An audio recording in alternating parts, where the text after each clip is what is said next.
Hello student, today I am going to teach you blue shoes for the party. Blue shoes for the party, and I'm going to tell you that it is a class of class 7. ये class 7 का है और dear student मैं आज आपको blue shoes for the party पढ़ाने जा रहा हूँ. ठीक है, तो आप एक एक लाइन बाय स्क्रॉल देखेंगे. मैं आपको बता रहा हूँ कि blue shoes for the party में क्या है. Mummy cried and dancing into the kitchen where her mother was making cake. Ann जो है वो किचन रूम में डांसिंग कर रहा है और जहाँ उसकी माँ केक बना रही है. I have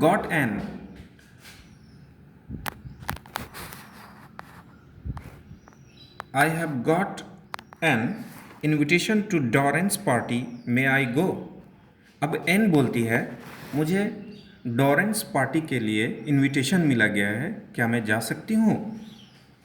if you are good girl said her mother. शायद तुम अच्छी लड़की हो, तुम जा सकती हो. उसकी माँ बोल रही है if you are a good girl said her mother, तुम एक अच्छी लड़की हो.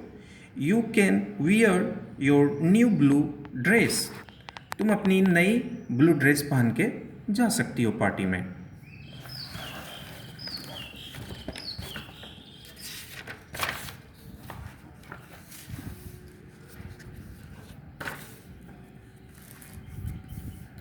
But what about shoes? लेकिन मम्मा मैं ड्रेस तो पहन के जा सकती हूँ, लेकिन शूज़ के बारे में मैं क्या करूँगी? आस्क्ड एन अपनी माँ से पूछती है I haven't any blue shoes to match mummy. मेरे पास कोई ब्लू शूज़ नहीं है जो मैं अपने ब्लू ड्रेस के साथ मैच कर सकूँ. मम्मी मेरे पास कोई ब्लू शूज़ नहीं है. And my all party ones are of no use now because they don't fit me. और मम्मा मेरे पास जो पुराने शूज़ हैं, जो पहले मैंने पुरानी पार्टी में जो पहन के गया है, वो अब मुझे फिट नहीं आ रहा है. वो शूज़ मुझे अब फिट नहीं आ रहा है.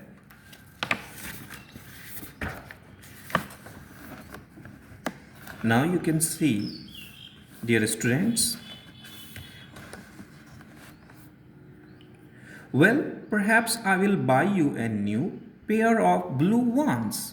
अब एन की मम्मी बोलती है कोई बात नहीं बेटा, मैं तुम्हारे लिए दूसरा पेयर जोड़े का ब्लू शूज़ का खरीद लूँगी. सैड हर मदर, उसकी माँ बोलती है but you must just show me how good you can be. लेकिन उसकी माँ बोलती है बेटी मुझे तुम्हें दिखाना होगा कि तुम कितनी सुंदर लग रही हो इसमें. एन और I certainly shall not buy you any. कोई बात नहीं है, निश्चित तौर पर मैं तुम्हारे लिए कोई ना कोई खरीदूंगी. Ann made up her mind to be as good as gold. अब एन ने अपने दिमागों में ये बैठा लिया कि मुझे इतना अच्छा बनना है जैसे कि gold. But somehow or the other things seem to go wrong. लेकिन कुछ ना कुछ उसके साथ गलत ही हो रहा था. एन के साथ कुछ ना कुछ गलत ही हो रहा था. Ann dropped one of her mother's very best cup and broke it. Ann ने अपनी माँ की एक one of the best cup को गिरा के तोड़ दिया.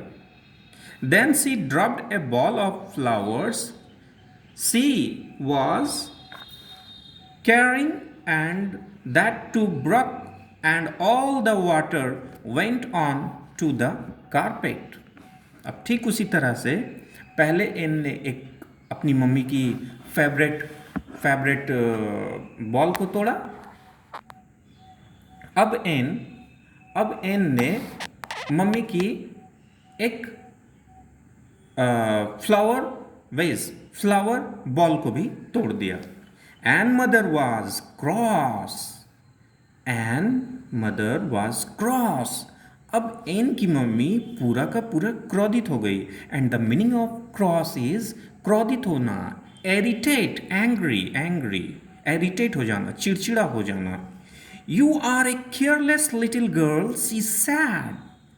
Ends mother said, you are a little girl, you are a careless little girl, she said. तुम एक लापरवाह लड़की हो, उसकी मम्मी बोलती है। And said, she was sorry. Ann कहती है मम्मा सॉरी, मम्मा sorry. She did hope her mother would not be cross enough. अब वो उम्मीद करती है, उसकी मम्मी उम्मीद करती है कि तुम मुझे ज़्यादा क्रोधित नहीं करोगी।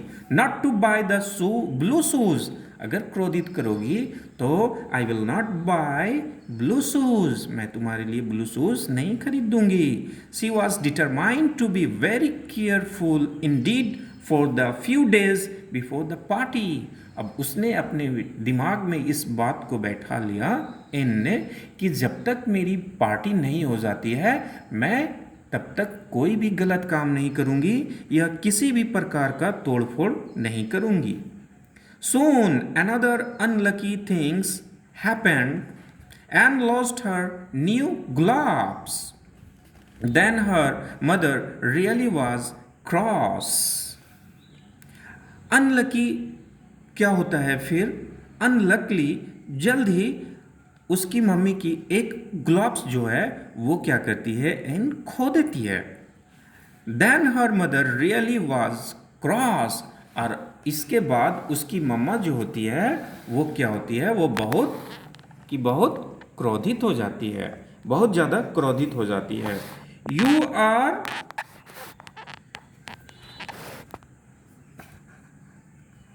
You will have just one more chance, उसकी मम्मा बोल रही है। And I am going to give you only one chance, मैं सिर्फ और सिर्फ तुम्हें, you will have just one more chance, तुम्हें सिर्फ और सिर्फ एक बार मौका दिया जाता है। She said to the little girl, वो लिटिल गर्ल से कहती है, little girl that means Ann, if you do one more careless or naughty things you shall not have your new shoes. अगर तुम एक और नटखटपन या बदमाशी करोगी तो तुम्हें मैं ब्लू शूज नहीं ले दूंगी। डियर स्टूडेंट, आज मैंने आपको जहाँ तक पढ़ाया है ये क्लास 7 का है। आप लोग इसे घर पे पढ़ेंगे अच्छा से और एक एक वर्ड मीनिंग को खोजेंगे। मैं आपसे जैसा ही सब कुछ ठीक हो जाएगा मैं आपसे पूरी की पूरी तरीक़ा से पूछूंगा और मैं क्वेश्चन आंसर भी लिखाऊंगा।